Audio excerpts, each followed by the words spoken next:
Welcome to the UFC Vegas 22 live before lock show right here on Awesemo.com, as we are going to be here for the next hour to break down UFC Vegas 22, which we have gone through a change. You've probably heard by now, co-main event is no longer a part of this fight card. Gregor Gillespie and Brad Riddell is off the card due to COVID-19 protocols. And also, of course, we lost the female matchup that was supposed to start off the show yesterday with Storylenko, falling and fainting off the scale. Very scary situation there. So we're going to break it all down for you as we go on. Of course, we are sponsored by Monkey Knife Fight. Head over to monkeyknifefight.com right now to check out the contest they have over there. You can see it right there on the screen. And of course, we got a great promo for you. When you use the promo code Awesemo, you'll get instant first match deposit up to $50. Sign up today, monkeyknifefight.com. I've already got a couple of plays in there, so I'm sure I'll have a couple more as the night does go on. But Pete, good Saturday afternoon to you. I guess we got to talk a little bit about roster construction. We've lost 2 fights. We're now down to 10 fights. Gregor Gillespie was going to be a key component of a lot of my lineups. I know Brad Riddell was a guy that you were looking at as a punt play today. So how are you thinking about roster construction now with the changes? Yeah, what's up, everybody? Thanks for joining us. It's an ugly card in my opinion, but there's still money to be made. Small card, so you're going to have to get different in certain ways. And I think, leaving, salary on the table is one way to get different. I kind of just eliminated any lineup that had 50,000 completely used because I don't want to be in Splitsville today, just splitting with everybody. So I think that's one thing to immediately think of. You also have to start thinking about the pivots. So you know that Gillespie was a common choice, especially within that price range because of, his path to victory via tons of grappling and control time and, strikes even. I think people will be pivoting to Grant Dawson because it's kind of like he's a little bit cheaper and he kind of can do the same exact thing. So, for us losing an underdog in Brad Riddell, who has, knockout potential, it's a little disheartening, but, I still think that there are some fights that we can target and make up ground.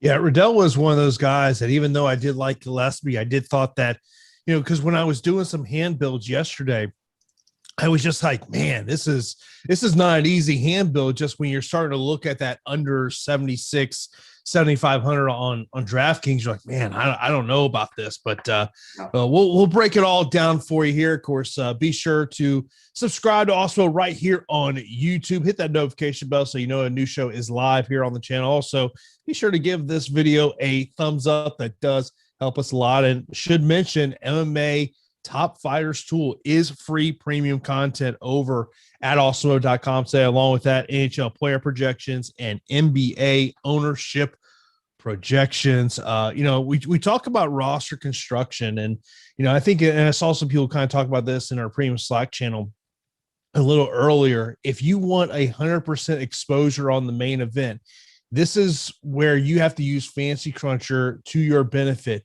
Create a group of those 2 fighters and tell Cruncher that one or the other has to be in every lineup. That is probably about the easiest way to make sure you have 100% exposure in terms of the main event. Yeah, I think you could do it that way. You could also sometimes, do it manually by locking in one of the fighters and say, if you're doing a 150 max and you want complete exposure, you make 75 lineups with that, create an empty crunch, and then lock in the other fighter and do the same exact thing. But creating groups is a very, important part of the fantasy cruncher process. Also, leaving money on the table is imperative today. Yeah. So if you combine those two, I think that you can have a recipe for success. I mean, those are kind of like elementary, rules to follow for Fantasy Cruncher, but it's important to remind everybody.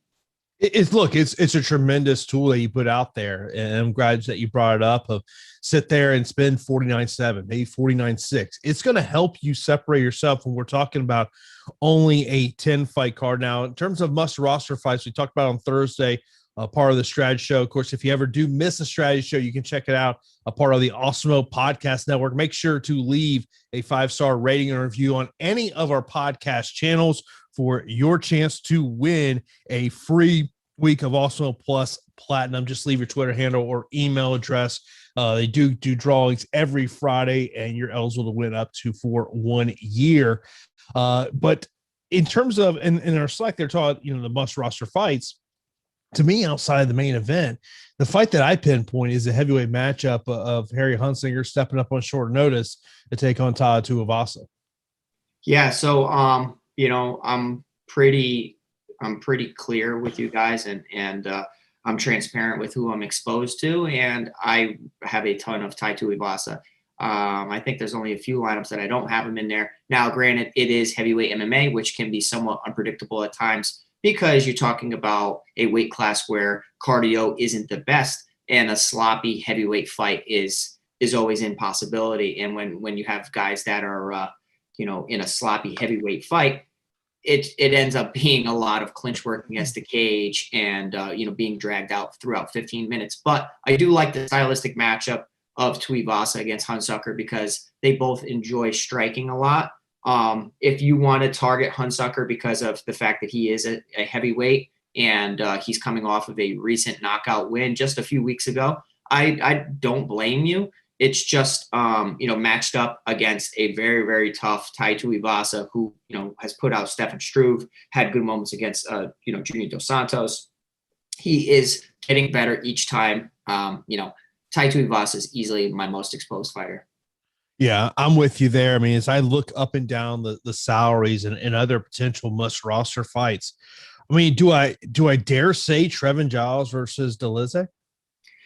It's because of the the way the card is structured, right? Like we lost a 9,000 option and we lost an underdog, and every time we have that 8,200, 8,000 fight, I think that it's important to target that fight because more often than not, that fight will be a part of the optimal lineup unless a ton of underdogs hit.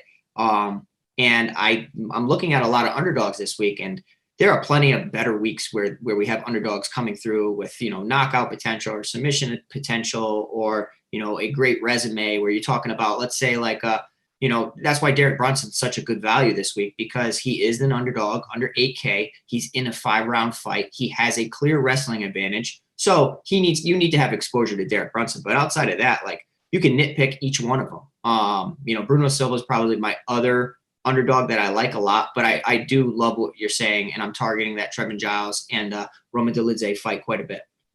When we talk about the best options under 8K on DraftKings, obviously you mentioned about Derek Brunson is one that's going to stick out to you. Bruno Silva, 7,900. I don't know how much.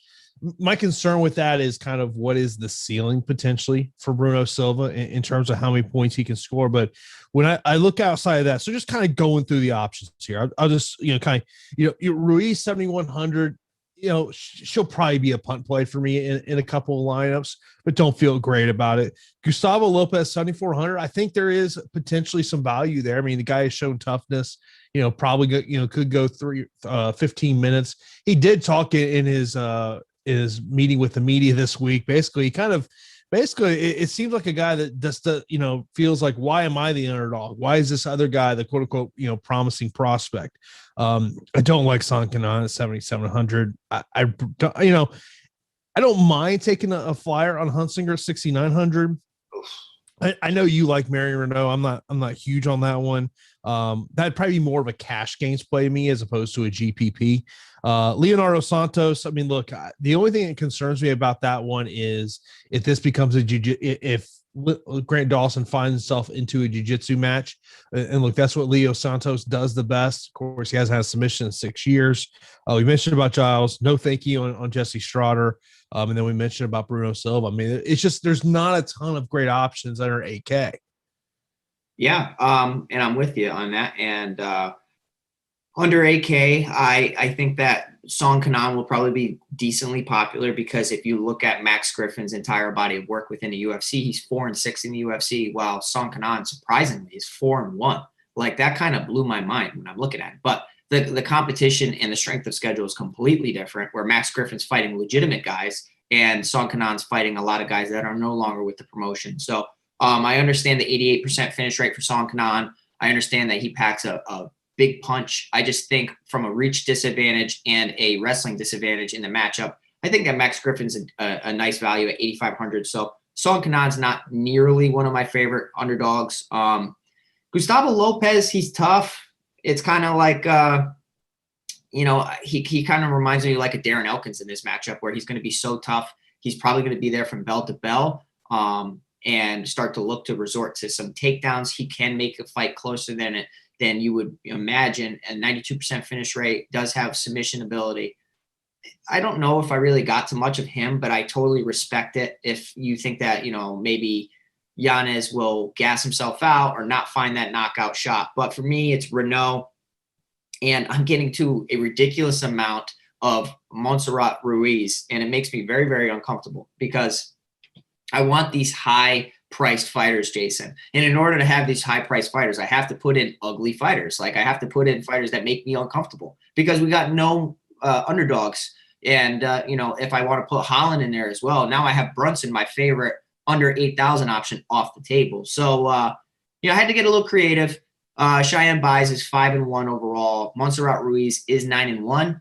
Stranger things have happened. There's a lot of unknowns regarding that matchup, and Montserrat Ruiz does train at 10th Planet Jiu-Jitsu, King's MMA. Perhaps she's been training with some stronger training partners. We're nitpicking here, but that's what you have to do, especially with what do we have, Jason? 9 fights left?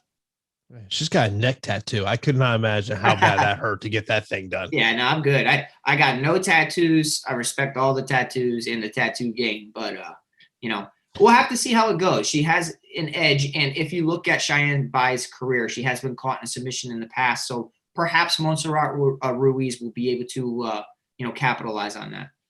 This is a point we didn't bring on a strategy show, and I was listening to somebody else talk about this the other day, and I wanted to bring it up to you in relation to the main event. Kevin Holland's a talker. We all know Dana White gave him the nickname Big Mouth because of how much he talked. Could that potentially get to Derek Brunson?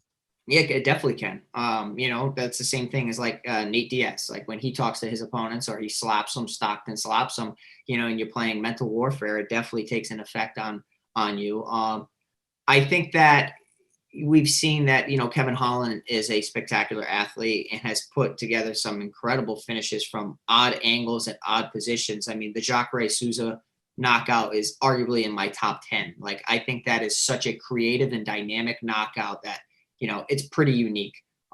So I know that Brunson has a clear wrestling path to victory, does pack a mean left hand as well. Even in the stare down, you saw Kevin Holland start to talk about Brunson's wrestling game. So he's aware of it. And, maybe Holland's a little gun shy in this matchup because he is, worried about Brunson's wrestling. We'll have to see, though.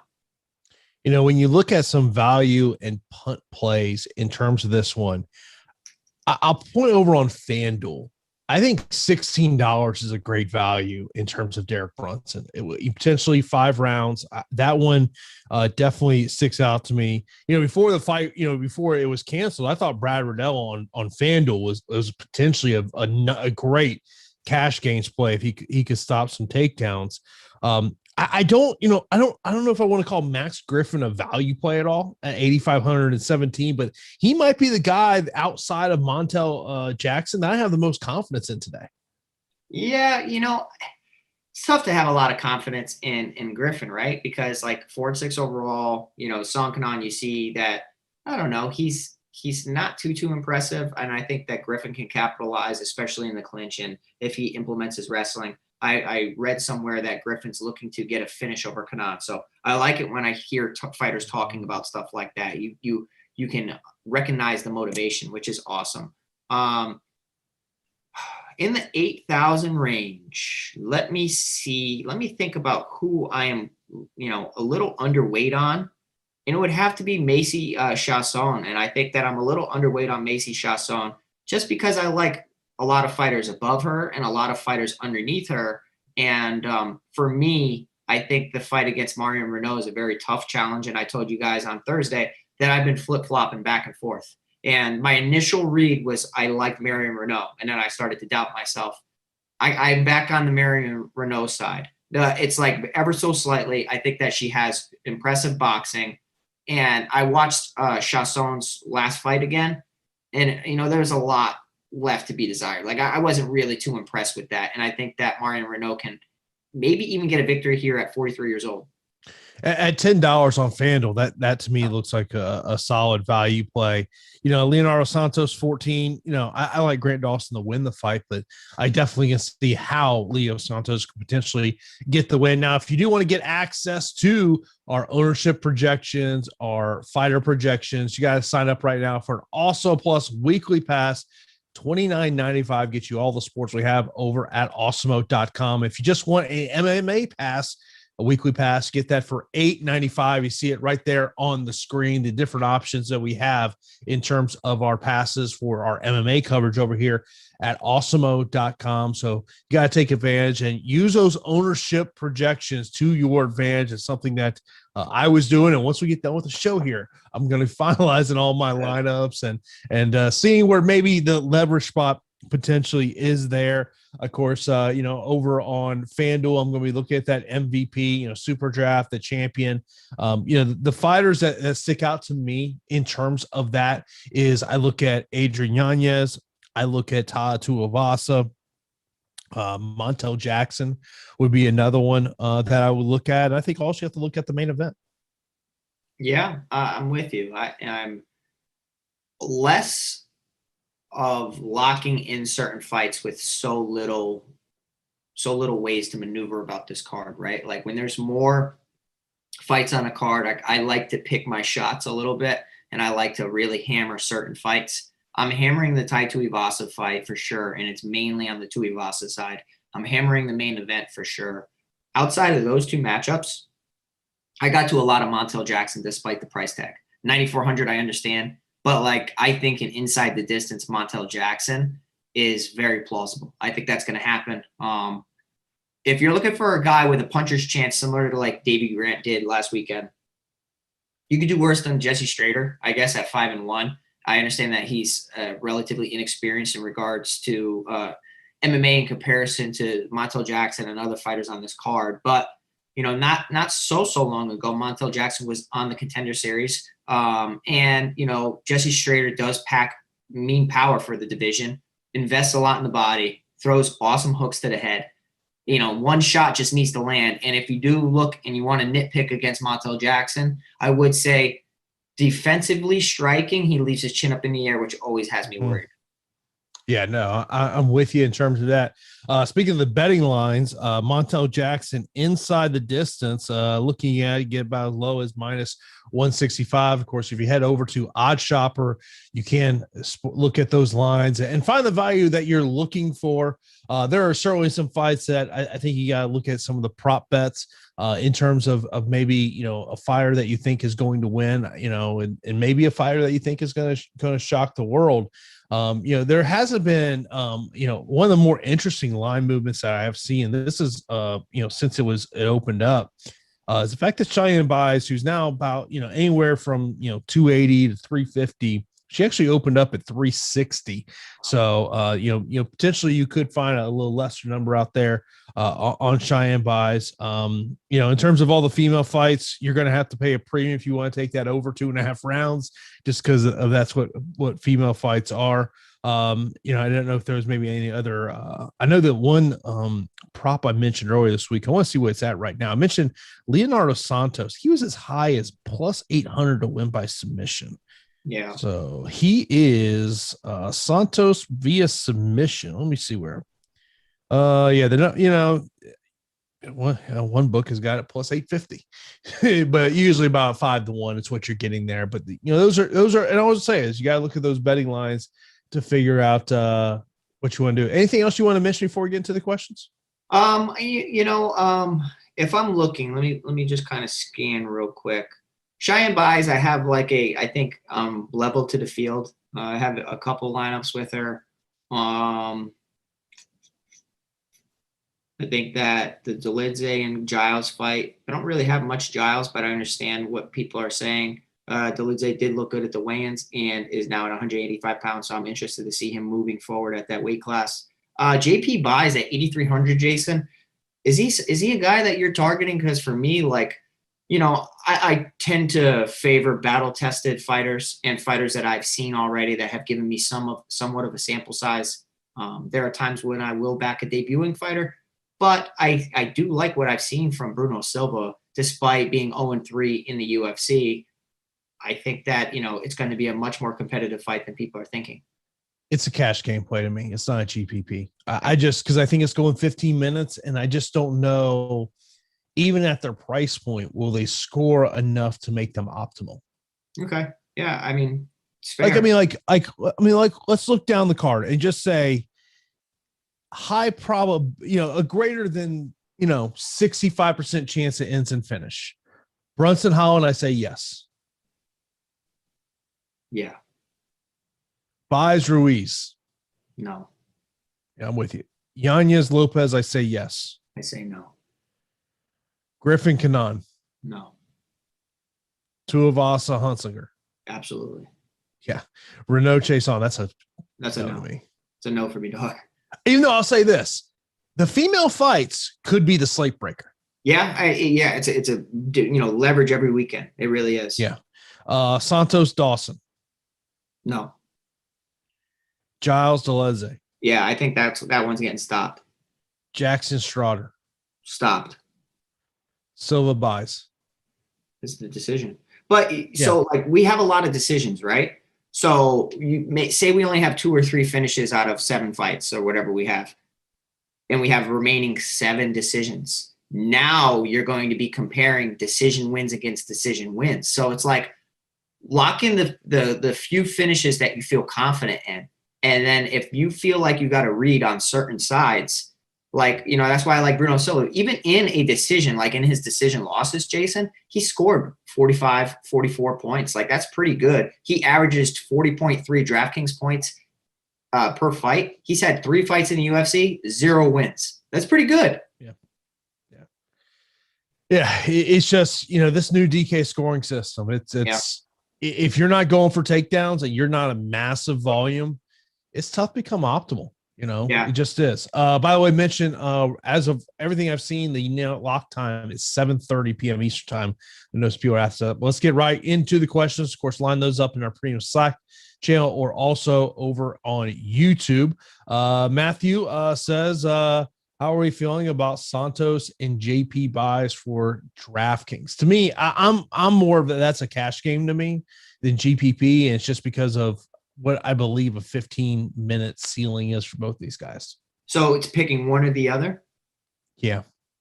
Okay, well, I mean, if you wanted to compare records, JP buys 92 overall, 89% finish rate. Santos 18-3-1 overall, 67% finish rate. I mean, there's a clear avenue of getting rid of Dawson, but it's fatiguing him and catching him in a submission. I think that's going to be a lot more difficult than, say, buys winning. But, I mean, he is talented. Well, and Dawson's not cutting to 145 anymore. Right. This is at 55. And so I think that's going to be what's best for him as a weight. So that's something. Jacob says, who's a chalky fighter that we will fade in terms of an MVP on FanDuel? The name that sticks out to me, I just don't think I would put Cheyenne Baez as an MVP. Yeah, I mean, I probably wouldn't either. It's tough to know what you're going to get. I mean, she's looked dangerous. She's looked good, but it is a 115-pound fight. 9-1 against her opponent is 9-1. She's only 5-1. She does show promise within the division, but I think that's a good call. Yeah. Next question. Brent says, who's our favorite fighter under 7,800 on DK? Under 7,800. Okay. Well. Yeah. Ooh. It's rough. It's rough down there. I mean, do you dare say it? Is it Marion Renault? Yeah, it is for me. It is. Yeah. By the way, going back to that Brunson Holland and how much Holland talks in the cage. Have you ever dealt with that with an opponent where they're just talking your ear off?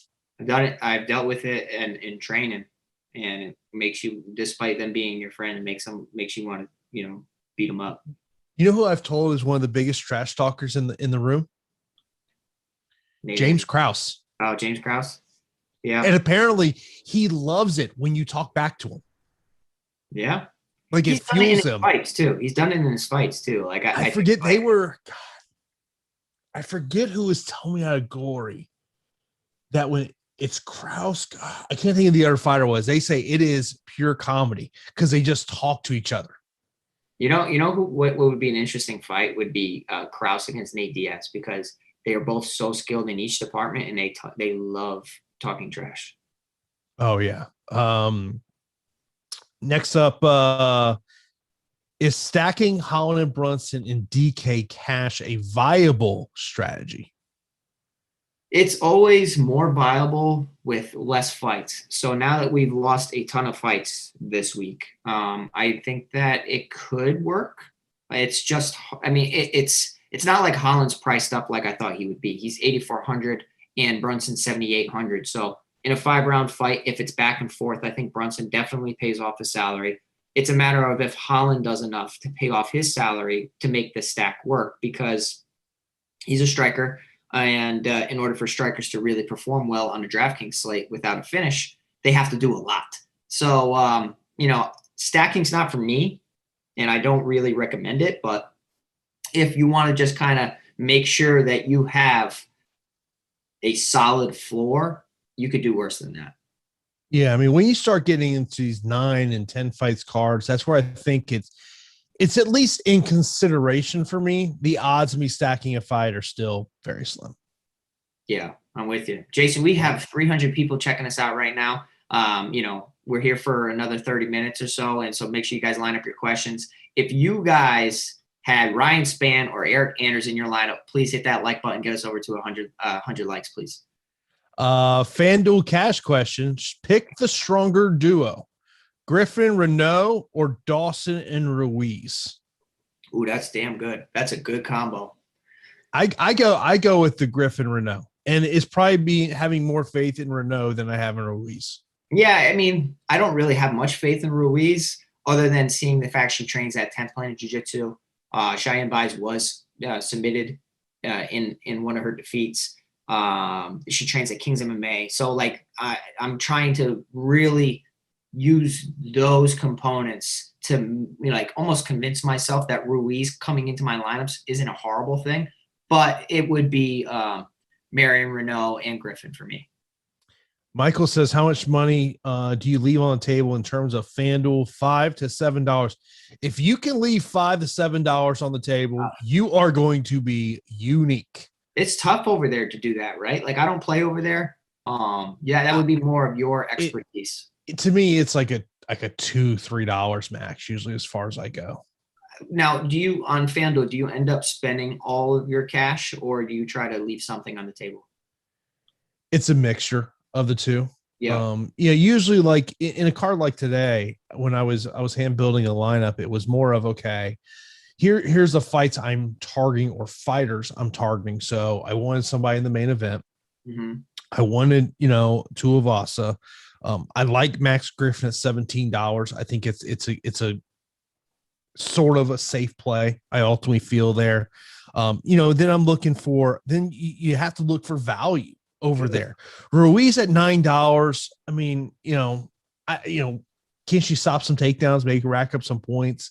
You're going to have to, look at that value. Marion Renault at $10, I think is a good value play over on FanDuel. I really have no interest in Jesse Strader. I think Montel Jackson should win that fight. Yeah. But that's the thing. But if you want to separate yourself, it's so different than on the DraftKings side of things. Leave some money on the table to help, make yourself unique. Yeah, I love it. If you don't mind splitting with a lot of people, then spend all of your cash. If you like the lineup, regardless of, I do it with NBA, if I like the lineup, I'm going to keep it. I don't care if there's a ton of salary left over or none at all.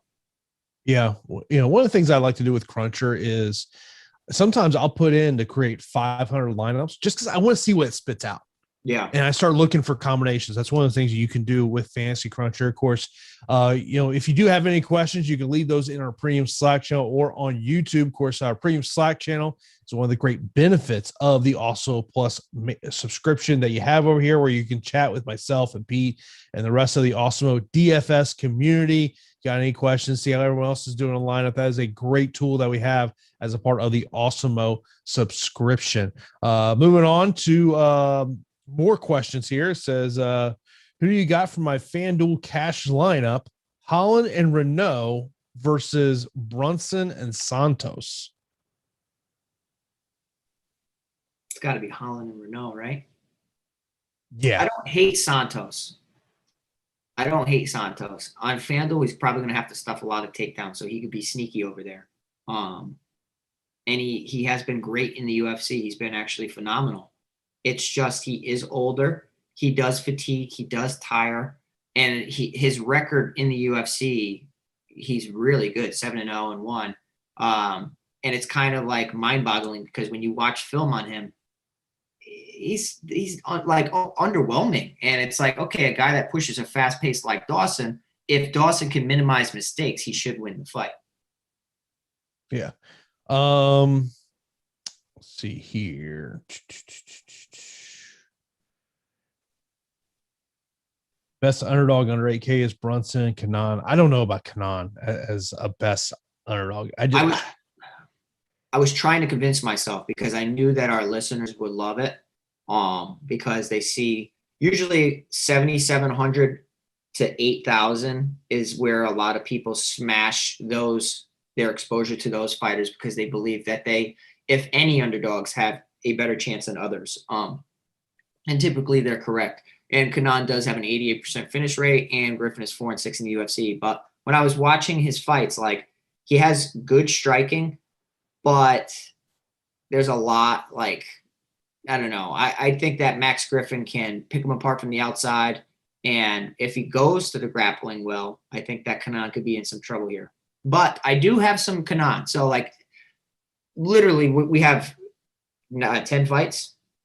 I have exposure to almost everybody on the slate because you need to on a slate like this. It's just making sure you're, leaning in the right direction. Sean says, I know you don't care for stacking fight, but with so few fights, with stacking may be popcorn cash and GPPs. Thank guys for the grind. I think it'll be popcorn cash. Yeah, I think it'll be popular in cash. It's, we talked about it, like the weeks of it being 8,200, 8,000, for a main event, that's a no-brainer. That's going to be, popular in cash. And I think that 8,400, 7,800 is going to be popular in cash as well. Was asked about the best plays over on Super Draft and just looking at the multipliers over there. I would look at Bruno Silva at a 1.45 multiplier as potentially as a little bit of value play, but Tuivasa, Yanez. What's Tuivasa at? Tuivasa is a 1.15 as a flex and a 1.75 as champion. That's a no-brainer for me. He's in my champion just because you want to make sure that depends on how many lineups you're doing, right? If you're doing one lineup and you want to be safe, you put Tuivasa in the captain because you're expecting a finish within 2 rounds. Thomas says, talk a little bit about Cheyenne buys. Don't you think if she is landing combos, she will have opportunity to stuff takedowns and get a finish? I respect Eddie Bravo, but I think buys is hungry. Yeah, fair points, man, and great knowledge. I love it when our listeners are so knowledgeable, and that's what makes our community so different is because, whether it's, the COVID era or whatnot, you guys have really gotten to MMA DFS, and we've seen that the tournaments have gotten progressively better. So I appreciate you guys, and I know Jason appreciates you guys as well.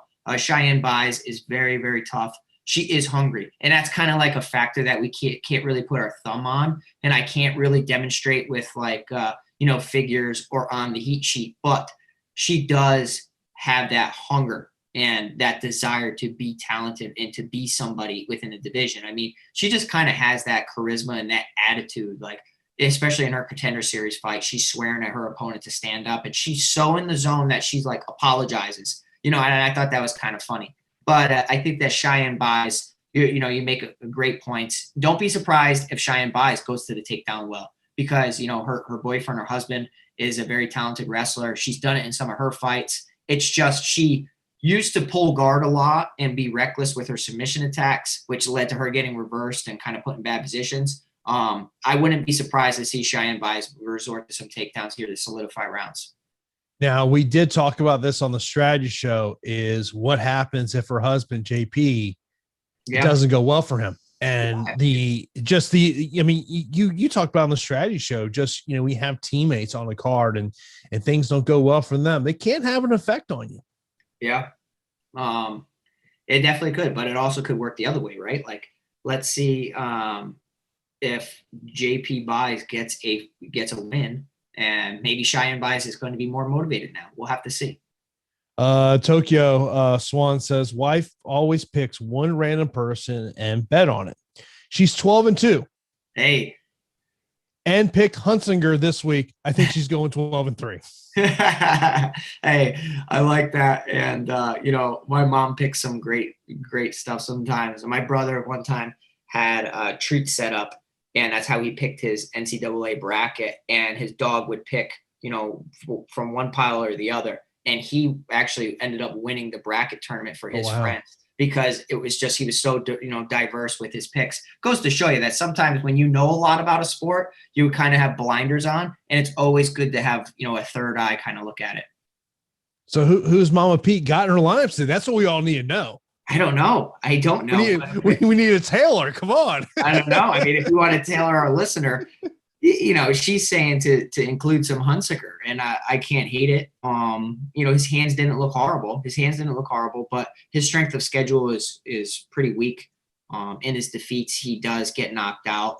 But when he's the bully, he does do fine. So maybe he gets off to a hot start and catches Tuivasa before he can get going. Young Jack says, is Montel a must play in DK cash? I think like he's a very, very strong play. I included a lot of Jackson and a lot of Tuivasa, because I know a lot of people don't really want to pay that 9,400. When people don't want to do something, I usually want to do it more. When people zig, I zag. So I like Jackson. Appreciate everyone that's in here on a Saturday afternoon. If you are not subscribed to Awesemo here on YouTube, be sure to hit subscribe, hit that notification bell so you know when a new show is live on the channel. Of course, coming up after us will be NBA Deeper Dive and NBA Live Before Lock. Also, be sure to hit a thumbs up here on this video. And of course, we do have some great free premium content over at Awesemo.com today, including MMA Top Fires tool. Also, NHL player projections and NBA ownership projections are free over on the site. There you see it on the screen, that Top Fighters tool. You definitely have to use that when you're developing your lineups. Sean, want to know, you got any takeaways from the weigh-ins? I did, but she's not fighting. That was pretty sad. And I don't know if you guys saw Stoliarenko attempt to weigh in, fainted, kind of came to, and then they had her step on the scale again, which I thought was the most idiotic thing I've ever seen. And immediately when a fighter faints or shows any horrible signs of a weight cut, the fight should be done. Like, it's scrapped. You're going to have her weigh in. It was silly. But outside of that, I was looking at how Gregor Gillespie was looking at the weigh-in. Obviously, that fight is scrapped now. Maybe that was somewhat of a tell that maybe he wasn't feeling the best. We'll have to see. I don't know who tested positive. Outside of that, Holland, he was energetic, had a lot of energy. I thought that the main takeaway was Roman Dolidze coming down a weight class, looking strong, and not having a problem making weight, or not looking like he had a problem making weight. So I thought that was impressive. And the fact that he's been able to, we've seen Trevin Giles struggle against submission artists in the past. And I think that Dolidze is going to be a strong opponent to go against. So, not really. I've seen other people in other cards where there's a lot to read on the weigh-in. You can look at face-offs and stare downs and kind of nitpick with that. But more often than not, you're kind of grasping at straws. Tokyo would like to know, who do you like in that Roman and Giles fight? I have a lean towards Roman Dolidze. I think that the grappling could be enough, and I think that as long as he doesn't fall in love with his hands in this matchup, that he should be able to put away Trevin Giles. I mean, James Krause is a talented grappler and had plenty of success in the grappling exchanges against Trevin Giles, and Trevin Giles has left his neck out there at times as well. And I think a guy like Roman Dolidze with such a dynamic submission arsenal, I think that he could capitalize on a situation like that. So at 8,200, he's a guy that I had plenty of exposure to, but I couldn't get away from Giles at 8,000. It's kind of too good to be true for both fighters. Asked about some inside the distance props on Macy Chase on. She's plus 395. Bruno Silva plus 375. That should tell you something. Yeah. That should tell you what the odds makers and how the people have been betting are taking that one. Yeah. Top 2 DK captain plays. I'm not a big captain contest guy. I try to be, Jason. It's so difficult. Do any of our listeners have success with that? Because if you guys have success with that captain contest, I want to know, because like for me, I just put in one lineup. It's not like I'm max entering and whatnot. And it's just, it's pretty difficult to construct a lineup that you feel confident in. I mean, look, I think it starts off with Holland and Brunson, Holland 11-4, Brunson 10-2. I mean, that's just when you get into some of those popular plays. I mean, Tuivasa at captain is 15-3. I want it though. I know, but but then you're going to have to go really low. You're going to have to put Ruiz. It's fine though, because I have plenty of her. She has like 3 names on this card. So don't be confused. It's Montserrat, Ruiz, nickname Conejo or something like that. So if you're seeing like one of those names floating around, don't get confused. It's the same person. Yeah. Look at some other questions here as we kind of roll on. Sean says, how viable is it to fade Tuivasa in GPP if he doesn't get a first round finish? Would it pay off? Okay, that is a phenomenal question, and it's a good question because I was sitting there thinking of it when I was making my lineups. I'm like, okay, what is a play that everybody's going to kind of do? If they're listening to our show and they're listening to us, they're going to play Tai Tuivasa. So maybe it's a sloppy heavyweight fight, and it's like a second round finish or something like that. Fading somebody like that is going to carry a lot of ownership can always provide nice leverage. So I wouldn't recommend it because I almost want to say it's a free square, but it's definitely a way to get different. In a DraftKings GPP, Dawson or Silva? I think it's Dawson. I mean, obviously he's the A side of his fight. Bruno Silva has potential, but I think that Dawson has potential to break a slate. Two things over here in our premium Slack. KCMO saying, can you talk Silva buys again? Okay.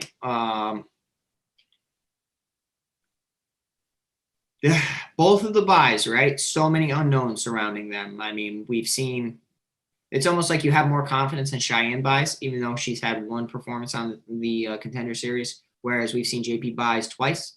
In his first attempt on the Contender series, he was out scrambled at times. And despite being such an accredited grappler and wrestler, he was out scrambled, put on his back and then, finished.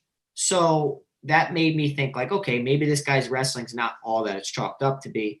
And a guy like Bruno Silva, who looks ugly on paper, maybe he can take advantage of a situation in the grappling department, because maybe JP buys is just strong offensively and he's not strong defensively.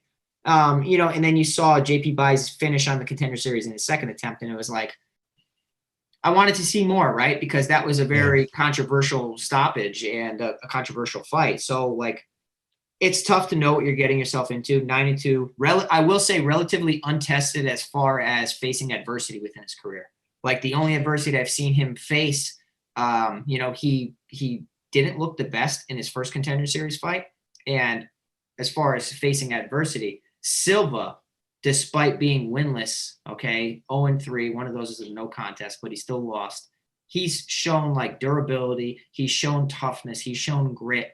And, he's gotten us 40 points in losses before. So it's almost like maybe JP buys is the worst opponent Silva has faced to this point in the UFC. And maybe this is a breakout for Silva. I'm pumping the brakes, but it's a nice underdog pick at 7,900. Of course, March Madness is underway. We've got you covered here at Awesemo. If you're looking to get into some March Madness DFS, you can purchase our March Madness DFS package for $29.95, which gives you access to our college basketball projections for the entire tournament. And if you want to check out the odds on the games, you got to go over to oddshopper.awesemo.com. Shop the odds where you can get the best line on the game that you are looking to put a bet on. Matt and the team will do a great job there with the college basketball projections. And of course, they are on tomorrow, 11 a.m. Eastern time, to get you ready for tomorrow's March Madness action. Mentioned a comment from Shane over in our Slack account. Says, I have a buddy who is good friends with Hunsinger and trained with him for a while. They're not planning on getting out of the first round, win or lose. Now, okay, that's could be good information. No, but here's also the other thing. He took the fight on 4 days' notice.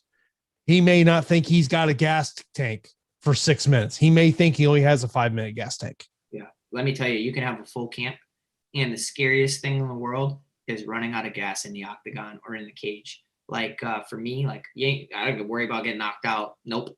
Worry about getting submitted. Nope. Worry about running out of gas, not being able to defend yourself, being helpless in there because you're exhausted. That to me is the scariest thing in the world. And a guy that is taking a fight on short notice, yes, he's fought a couple weeks ago. That's definitely in his head. And he's like, man, I only got one round to make this work.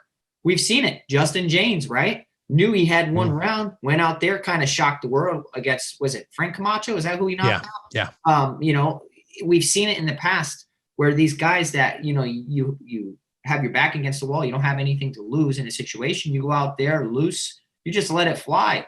And heavyweight MMA, crazier things have happened. We mentioned it. He has a puncher's chance, but for me, it's Tai Tuivasa. Look, and you know that he knows he's walking this fight. He's going to get a second UFC fight. You took the fight on 4 days' notice. You're going to get a full camp. So, you know, I mean, look, it's a win-win situation in my eyes. Right. It's a win-win is right, Jason. And look, and you bring a great point is when you talk to fighters, whether they want to admit it publicly or not, that a lot of them will say the thing they fear, they don't fear being knocked out. No. The fear is that their body shuts down on them and they can't do what they want. It's like, I was listening to Gregor Gillespie this week and he's like, look, what happened to Kevin Lee? He goes, look, he got me. He goes, I can live with that. He goes, that's easy to get over. He goes, there's other things that may happen that aren't as easy, to get over. So I was really interested to see what Gregor Gillespie was going to look like. Favorite FanDuel MVP excluding Holland. It's got to be Tuivasa. Yeah, I mean, it's got to be Tuivasa for me. Yeah. Who's your underdog knockout pick? Knockout pick? I don't really think it happens. I don't think it happens. I don't think there's an underdog that gets a knockout. I mean, outside of Hunter, he's got a puncher's chance. Could be Santos. Could be Santos. You know, we don't know what Yanez looks like in a second and third round of the UFC. You know, maybe he gets tired a little bit there. I mean, Santos knocking out Dawson would be pretty surprising to me. His striking is not good. Like Dawson's striking is not good. You train with James Krause, man. He just like throwing flying knees with his hands down. I don't know. I think that Dawson needs to stick to his game plan of just trying to take people down, avoid submissions, and that's his path to victory. Griffin or Dawson? I think Dawson's got the higher ceiling. 100%. Dawson has more upside. I feel like Griffin is safer, though. Yeah. Can Song get a finish? I mean, yeah, he can. He's 88% finish rate going against a guy that's kind of struggled in fights. But Max Griffin, striking defense, decent, 56%. He's a pretty strong striker. Got a couple minutes here left in the show. I'll try to get to most of the questions as we can. Of course, be sure to subscribe to Awesemo right here on YouTube. Hit that notification bell. Also, hit a thumbs up. Can you stack the main event if it goes the distance? Yeah. Are there any locks tonight? Tuivasa. For me, at least. Hunsucker wins. Okay. Hunsucker wins. Is he 100% optimal? Yeah. Yeah. 100%. Yeah. Yeah, he would have to be at that price point. It would be if he's not optimal, it'd be crazy. It'd have to be a crazy guy. Is going with 5 favorites in a single entry FanDuel GPP too chalky? I mean, it depends on what you care about. Do you care about cashing or do you care about being chalky and splitting? I mean, if you like the lineup, I don't hate it. I think it's usually a 4 and 2 combination is typically how you do it, though. Lopez or Kanan, bigger upside? Lopez. Via grappling. See here.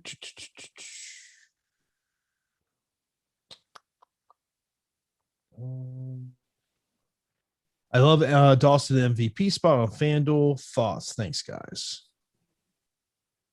Yeah, a little contrarian. I think that Dawson in the captain on Super Draft or, captain on FanDuel or whatever they call it, I think that, he is the lone Habib on the on this fight card now since Gillespie's off. He has that potential. So I don't hate the call at all. I mean, youth 27 versus 41. 3 fighters you don't want in the MVP spot. 3 fighters I don't want. I could say Strader, Hunsucker. They would be the top 2 choices. Yeah, I mean, I think that was a cop out on my end. Can you cash without Montel Jackson today?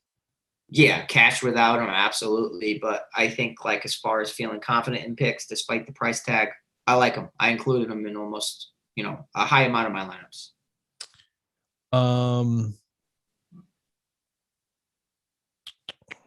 Let's see here. Bruno or Giles?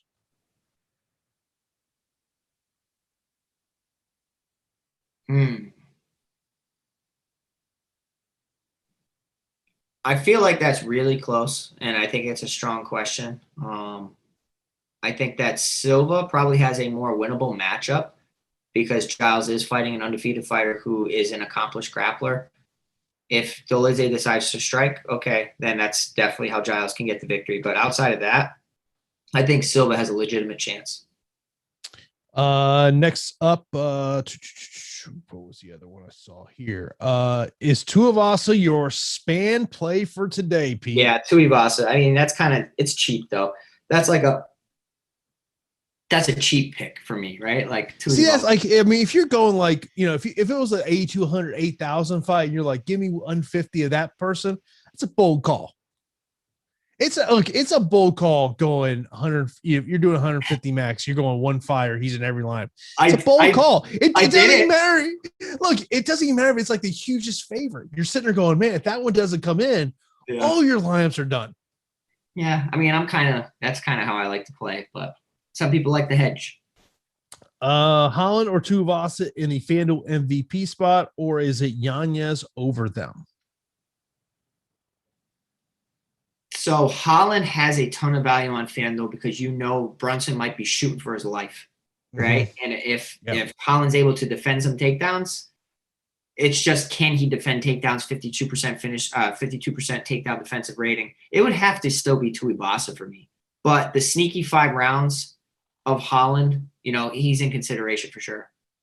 We'll leave on this question. Final spot in FanDuel GPP. Should I get Silva or pay the $2 extra for Griffin?